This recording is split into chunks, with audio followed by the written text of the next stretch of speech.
beautiful people, my name is Dirty Mike and welcome back to another team review.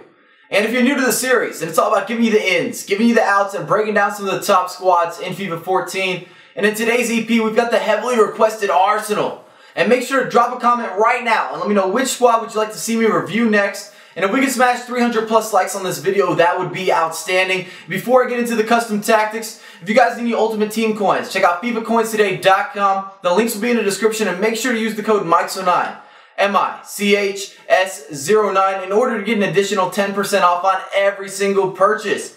And as you may have noticed, I've gone with that 4-5-1. It's a very deadly formation, especially in head-to-head. It's a little bit better than FUT in my opinion. And I've gone for a little bit of a different approach. I'm not using Giroud up front. I will not be playing Podolski as a striker. We're not going for crosses. Gonna play a little bit more of a Barcelona build-up, but I want to do it quickly. And I want to counter, counter, and more counter. And as for custom tactics, I've switched a lot of the Arsenal defaults around. We're still playing a very passive back line, but I'm looking to have short passing, no crossing, and we're going to try to go through Walcott as much as possible with through balls. And you have great center attacking midfielders with Ozil and Santi Cazorla to kind of support him and help get in behind, make overlapping runs, because you've got to have some creativity when you're only playing one striker. But let's start with the defense. We've got Szczesny in net, and I haven't had any problems with him. I don't think he's an outstanding goalkeeper, but he's pretty good. He's not going to lose you matches. He's not going to win you that many either. He does what he's supposed to do. So it's on you to play steady with that back line. And then we've got Koscielny. We have Vermaelen. Pretty solid partnership. I have nothing I can say negative about them. Actually, the back four was really good. Gibbs as well as Sanya. It's a great group back there. You really can't be too mad. I only conceded 4 goals. And I actually lost the game, but I didn't lose. I didn't lose. EA took that game away from me. I popped the disconnection, and if you guys follow me on Twitter, then you already know the scoop.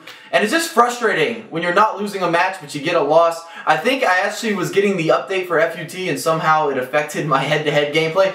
Go figure, it's not a surprise. I think a lot of disconnections happened this year. It's just part of the good and the bad. And then in the midfield, we've got Ramsey, who's an 85 overall in head-to-head. He's been significantly upgraded. He's one of your best players. Then I've got Podolski on the wing, who's actually been downgraded to like a 78 in head-to-head.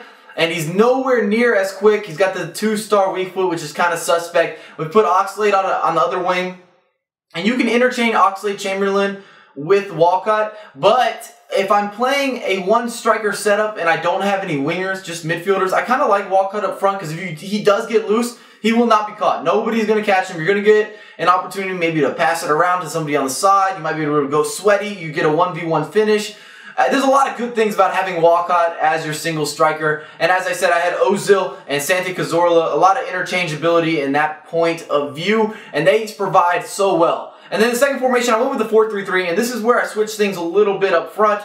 Instead of having Walcott, I wanted Oxlade-Chamberlain just because of that little bit more strength. I feel that he's a much better shooter. He has 4-star weak foot, 4-star skill moves. A lot of good things that are convenient as a striker, but I want Walcott to be very heavily involved in the attack. And sometimes, if I use him as an outside midfielder, I don't feel like I get enough out of him.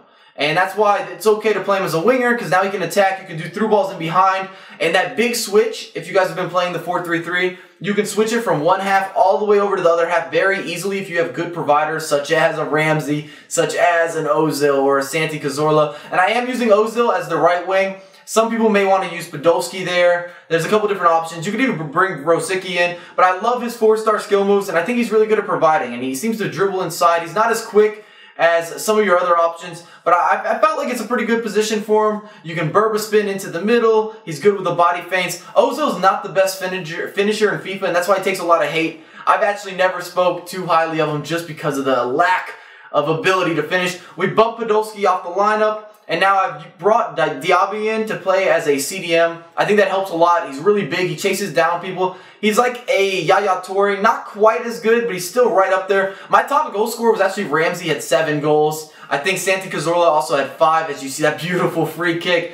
But we won 6, I drew a match, and then I got the disconnection. And that gives us with 8 games. But if you enjoyed the video, make sure to drop a thumbs up, subscribe to my channel, and follow me on Twitter at MICHS09USA. And I have a lot more content come for you ASAP.